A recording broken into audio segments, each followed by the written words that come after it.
Yeah, I'm losing my Trading mean reversion of spreads. It's so funny you mentioned that because I was just talking about mean reversion and some pairs trades with Tom and Tony this morning. So I'm so glad you're bringing it up here. So we'll get the expert opinion on it.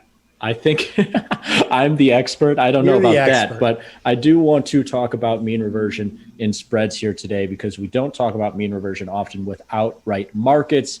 If you look at any stock market for the most part here, I don't know what you could call a mean. It definitely hasn't reverted to anything because stocks have made new all-time highs for the last several years here. So what we do look for in mean reversion is between relationships or spreads.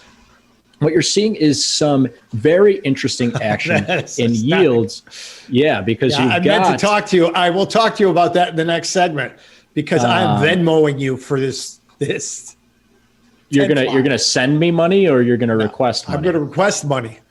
Because this has not gone super well so far. But I just wanted to highlight where yields have gone and some potential trades for people to get in and take advantage of either a reversion to the mean or a continuation in the current extreme. Because I jumped on with Ryan Grace and Victor Jones yesterday, and we talked about this exact stuff. And I love it because Ryan was like, I think this stuff is going to continue. And today he's absolutely right, but you have to formulate that opinion for yourself. And I want to give you a couple of trades to do so. Yesterday, Pete, yields moving in opposite directions. You had the 2-year down, the 10-year and the 30-year ripping to new highs, but that 10-year outpacing absolutely everything. You see it here in the TUT spread. 10-year is steepening like crazy against the 2-year. It's actually even higher than when I made this chart yesterday. It's all the way up to actually 1.6%, which is $16 worth of difference in the TUT. The NOB spread, though, not moving, Pete. 30 years are not steepening. And this is where a lot of the abnormality kicks in. Like, it's not abnormal to see steepening, Pete, although the TUT spread is as steep as it's been since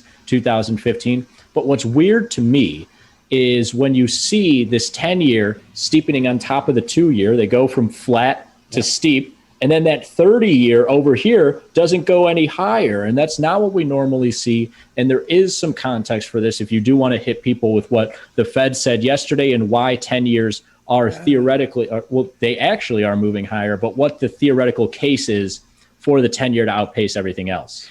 Right. And you know what? So the Fed met yesterday and we didn't see a lot, just that they were going to tolerate more inflation and that lower was going to be longer.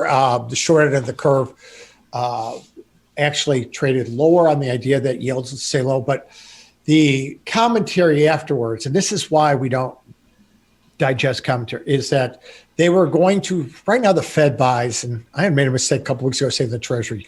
The Fed buys bonds. Treasury sells them, then the Fed goes and buys them. How convenient.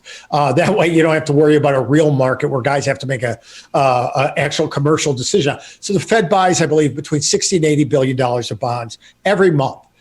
And they buy between 5 and 7 years of duration on average. Now the talk is that they are going to go out and buy longer durations. So by 30 years or 20 years. Now, so what is that? Just the chatter of that. What does that mean? It's a form of what they call yield curve control.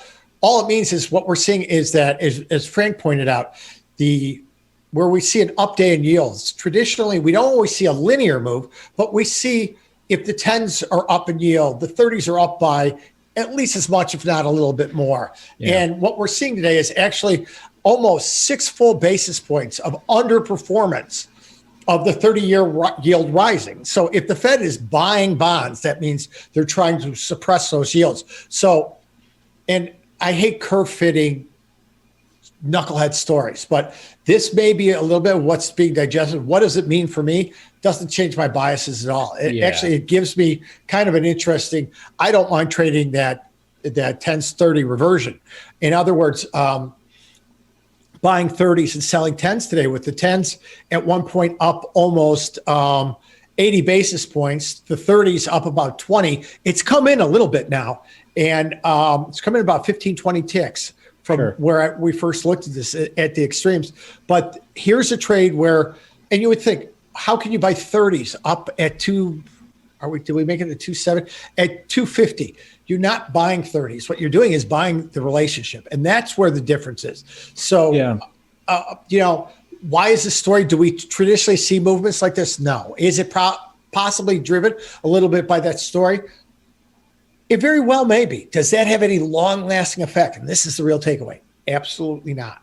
That's where the tradable opportunity is. I love getting stories like this and Fed talk like this because it shakes up the market for it. And it could continue in this manner, but it usually gives us great entry points for trades that we do like. And I do like this knob spread that you were talking about on its own, selling that 10-year yield, buying the 30-year yield, because we just haven't. I mean, look at this. We're seeing flattening actually as this TUT spread is steepening to levels we haven't seen in more than 5 years. But I also wanted to bring to everybody's purview here the 10 fly, which is also at that extreme, mostly on the back of that TUT spread. But you're seeing here, Pete, levels all the way up to almost 70 basis points or $7 here. Right. And this is a trade that's averaged over the last year, negative 1.5 basis points. Over the last 5 years, just positive 2 basis points or $2 in the spread.